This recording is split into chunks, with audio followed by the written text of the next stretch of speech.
Hey guys, welcome back to another video. I am Kumar Prabhakar, in short के पीछा, और मेरे इस नए वीडियो में आप सभी का बहुत बहुत स्वागत है।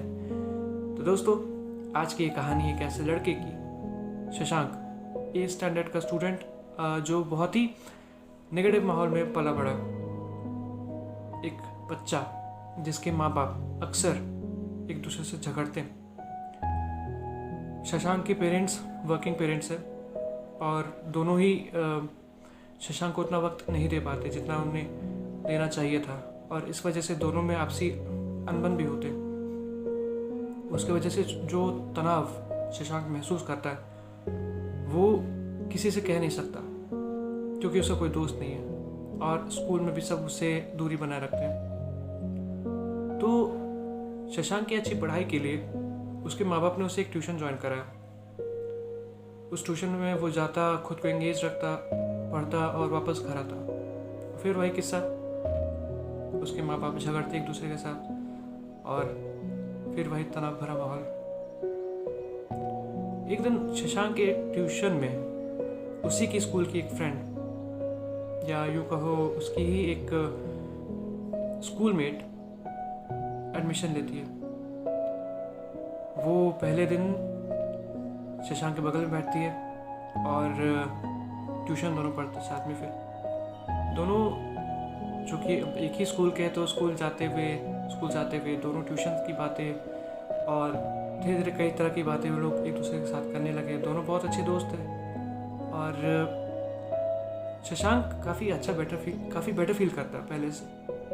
लाइक घर में एक नेगेटिव माहौल होने की वजह से उसके अंदर एक नेगेटिव फीलिंग उसके अंदर आती थी। बट जब से वो उस लड़की से, नंदिनी से मिला, जो उसकी ट्यूशन में पढ़ती है, तब से उसकी लाइफ चेंज हो रही है।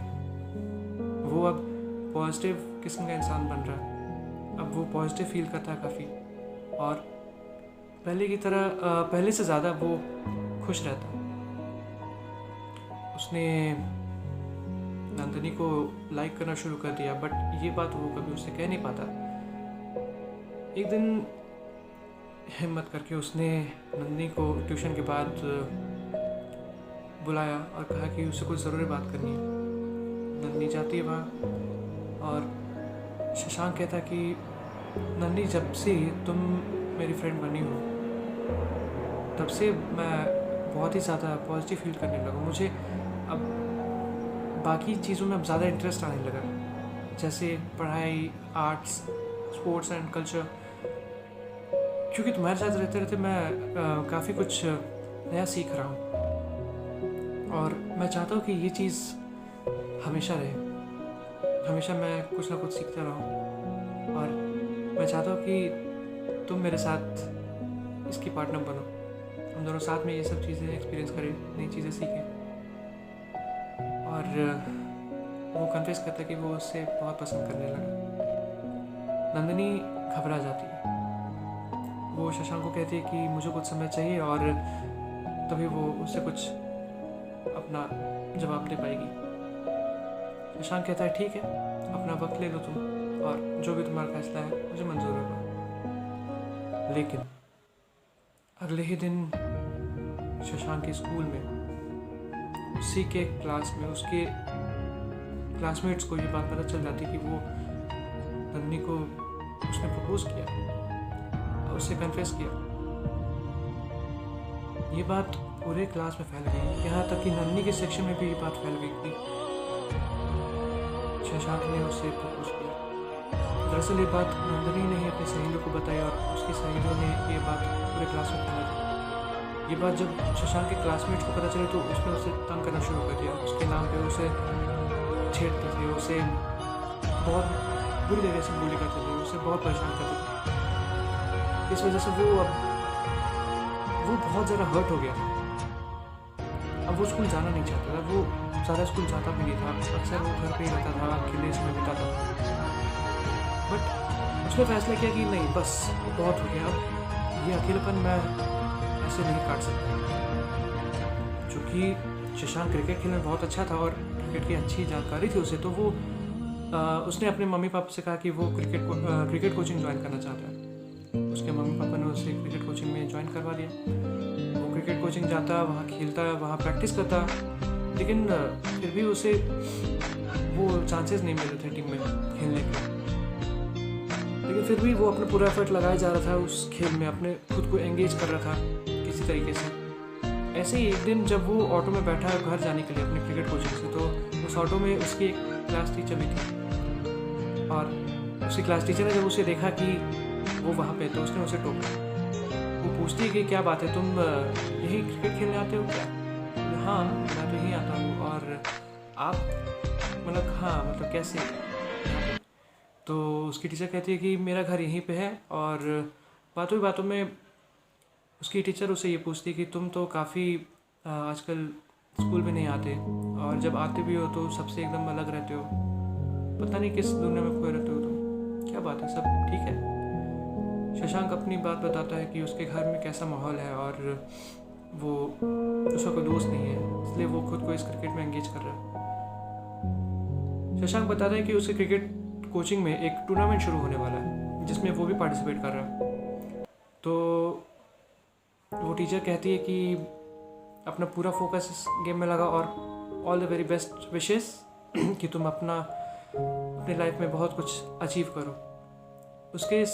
उनके इस मोटिवेशन से शशांक कहता है कि मैम, क्या आप एक मैच के लिए मेरा मैच देखने आ सकते हैं? तो उस टीचर ने कहा बिल्कुल ज़रूर, मैं ज़रूर आऊँगी तुम्हें चीयर करने के लिए।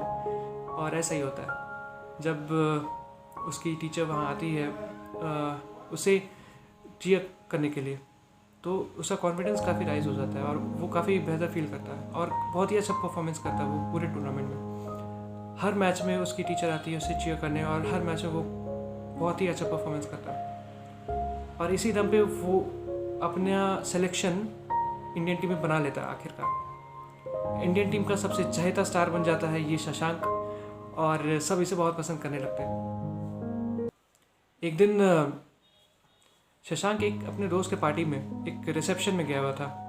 वहाँ पे नन्ही भी आई थी। नन्ही उसे देखते ही शॉक हो जाती है कि वही लड़का है जिसने कभी इससे अपना बात कन्फेस किया था, और उसने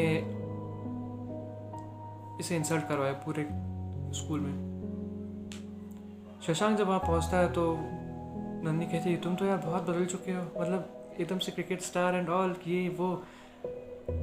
तो शशांक कहता है कि ये सब तुम्हारे दिया हुआ तो है, क्योंकि अगर तुमने मेरे साथ वो ना किया होता तो शायद आज मुझे ये मोटिवेशन कभी नहीं मिलता कि मैं अपने लाइफ में कुछ अच्छा करूँ, कुछ अचीव करूँ। मेरे पास कोई रीज़न नहीं था, बट जैसा तुमने मेरे साथ किया मुझे एक रीज़न मिला कि अपनी लाइफ में कुछ अचीव करूँ। और आज देखो वक्त हमें कहाँ खड़ा लेके आया, वक्त ने हमें कहाँ खड़ा कर दिया। शर्म के मारे उसकी आंखें नीचे झुक गई, और शशांक वहाँ से चला गया मुस्कुराकर उस पार्टी से। तो दोस्तों, इस कहानी का सार यही है कि कभी भी किसी इंसान को अंडररेटेड कभी नहीं समझना चाहिए, ठीक है? क्योंकि वक्त कब उस इंसान को आपके सामने किस मोड़ पे कैसे खड़ा कर देगा आपको भी पता नहीं रहेगा। तो ऑलवेज रेस्पेक्ट दैट पर्सन कि जिसने आपकी कभी वैल्यू की है, और ऐसा कोई इंसान है आपके पास तो आप उसकी वैल्यू करिए और खुश रहिए उसके साथ, और हमेशा सपोर्ट करते रहिए एक दूसरे को। तो दोस्तों, आज की थी यही कहानी, और आपको मेरी कहानी पसंद आई है तो प्लीज़ इसे शेयर, लाइक और सब्सक्राइब ज़रूर कीजिएगा इस चैनल को, और ऐसे ही मैं बेहतरीन कंटेंट्स आपके लिए लाता रहूँगा। अपना ख्याल रखिए, सेफ रहिए और स्टे हैप्पी। पीस।